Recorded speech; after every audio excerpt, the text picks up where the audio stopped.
사랑하는 성도 여러분, 8월 13일 주일 아침입니다. 하나님의 은혜와 평강이 함께하기를 축복합니다. 좋아요, 구독 꼭 눌러주세요. 천만 성도 큐티하는 그날까지 함께 달려가도록 하겠습니다. 오늘 우리에게 주신 하나님의 말씀은 사도행전 21장 15절에서 26절까지의 말씀인데요. 우리 함께 19절과 20절의 말씀 같이 읽도록 하겠습니다. 바울이 문안하고 하나님이 자기의 사역으로 말미암아 이방 가운데 사신 일을 낱낱이 말하니 그들이 듣고 하나님께 영광을 돌리고 바울더러 이르되, 형제여, 그대도 보는 바에 유대인 중에 믿는 자 수만 명이 있으니 다 율법의 열성을 가진 자라. 아멘. 가이사랴에서 선지자 아가보가 바울이 예루살렘에 가면 결박을 당할 것이다라는 예언을 하게 됩니다. 성령의 감동을 받아서 그렇게 예언했고, 지난번에도 그런 예언을 받은 적이 있습니다. 자, 이런 예언들을 받을 때에 바울은 두 가지 중에 하나를 결정해야 합니다. 하나는 피하든지 도망가든지 아니면은 그것을 정면으로 맞승부를 보든지 말이죠. 바울은 역시 성령 안에서 하나님께서 자기에게도 보여주신 그 결박 당하리라 하신 말씀을 받아들였습니다. 그래서 내가 그리스도를 위해서라면, 예수 그리스도를 위해서라면 내가 기꺼이 결박을 받겠다. 내가 예수님을 위해서라면 기꺼이 죽음까지도 아끼지 않겠다. 죽을 각오를 하겠다. 이런 이제 마음을 가졌습니다. 그리고 가이사랴에서 빨리 속히 제자들과 함께 예루살렘을 향하여서 갑니다. 한 100km 정도 걸립니다. 자, 가서 그곳에서 야고보를 만나게 됩니다. 그리고 야고보를 만나서 오래간만에 만나서 너무너무 기뻤다. 그리고 그동안에 그 교회들마다 십시일반 준비한 헌금을 전달을 합니다. 그리고 그동안 하나님께서 선교 여행을 통하여서 역사하신 하나님의 놀라운 일들, 하나님의 사역들을 이야기합니다. 물론 그곳에는 뭐 축기도 있겠고 또 치유하는 사역도 있겠습니다만은 제일 중요한 게 예수님을 믿는 그 믿음에 대한 이야기를 중점적으로 한 것이죠. 그래서 이방인들이 다 예수 그리스도를 믿고 돌아오더라, 죽게 돌아오더라, 이런 이야기를 하게 됩니다. 그래서 수없이 많은 곳곳에 수없이 많은 그리스도인들이 있다라는 것을 이야기하고, 이 모든 것을 내가 한 것이 아니라 하나님께서 하셨다라고 선교 보고를 하게 됩니다. 보통 우리가 선교 보고를 하거나 간증을 하게 되면 내 이야기를 많이 하죠. 내가 이렇게 해서 했다라고 말합니다. 그러나 바울은 그 중심에 겸손으로 무장되어 있습니다. 하나님의 은혜로 무장되어 있습니다. 그래서 이 모든 것 하나님께서 하셨습니다. 하나님 하신 일들을 계속 간증을 하게 된 겁니다. 선교 보고를 하게 된 겁니다. 그러니까 제자 공동체가 그 이야기를 듣고는 모두가 다 하나님께 영광을 올려드립니다. 자, 우리의 삶의 고백이 이렇게 되어야 할 줄로 믿습니다. 우리가 살아가는 모든 삶 속의 중심이 예수 그리스도가 중심이기를 축복합니다. 모든 일들은 하나님께서 하셨습니다. 네, 하나님의 은혜입니다. 당연히 이빨린 소리가 아니라 당연히 주님께서 이렇게 행하셨습니다라고 고백하고 나아가면 그 은혜가 더 큰 줄로 믿습니다. 하나님은 우리와 함께 하시고 우리의 모든 일거수일투족을 지켜봐 주시고 우리의 걸음걸음마다 하나님께서 역사하시고 일하시고 오늘도 준비하시고 내일도 하나님께서 친히 역사하실 줄로 믿습니다. 자, 이렇게 선교 보고를 하고 나니까 야고보가 너무 기뻤습니다. 하나님께 박수로 영광 올려드립니다. 그러면서 야고보가 조심스럽게 이야기를 꺼냅니다. 바울, 네가 전 세계적으로 곳곳에 다니면서 복음을 전할 때에 많은 사람들이 오해를 하고 있다네. 무슨 오해예요? 예, 네가 율법과 모세와 할례를 무시한다라는 그런 이야기가 들리지 않네. 그래서 사람들이 지금 유월절 또는 오순절을 지키기 위해서 왔지 않습니까? 오순절 지키기 위해서, 절기를 지키기 위해서 왔는데 그 중에는 상당히 많은 사람들이 유대인 그리스도인들이 많단 말이죠. 세계에서 곳곳에서 디아스포라에서 바울을 통하여서 복음을 받아들인 사람들이 많단 말이죠. 그 사람들이 와서 이야기를, 복음의 본질적인 이야기를 해야 되는데 그들이 엉뚱하게 자기만의 그 자해석을 해서 바울에 대해서 오해한 이야기를 하게 된 거죠. 그러니까 예루살렘에 있는 유대인 기독교인들이 화가 난 거죠. 바울이 도대체 무슨 소리를 하고 다니는 거야? 율법을 무시한 거야? 모세를 무시한 거야? 뭐 할례를 받지 않아도 된다고? 우리의 전성과 우리의 전통을 지키지 않아도 된단 말이야? 물론이죠. 유대인들의 전통을 헬라인들이 지킬 필요는 없는 거 아닙니까? 그럼 복음의 어떤 유연성을 이야기하는 건데 이들은 마치 바울이 그 하나님의 말씀에 대해서, 율법에 대해서 거부하는 사람처럼 이렇게 평가절하하는 사람처럼 이야기하는 거죠.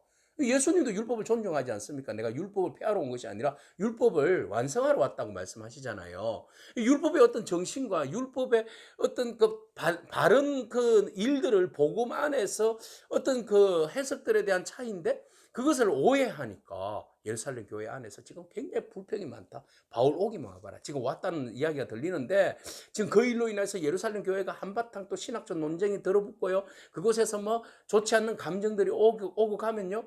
이거는 그냥 교회가 성교 보고 대회가 아니라 교회가 은혜가 아니라 또 교회가 갈라지고 싸우고 이런 일이 있을 것이라고 뻔히 알게 되는 거죠. 그래서 야고보가 하는 이야기가 그 일을 위해서 조금 네가 한 발자국 물러서면 좋겠다. 이 사실은 맞는데 사실이 지금 중요한 것이 아니라 뭐가 중요한 것이에요? 사람들이 인식에 대한 오해에 대한 그 인식을 풀어주는 것이 중요하고 관계성이 지금은 중요한 것이다 라고 이야기하는 거죠.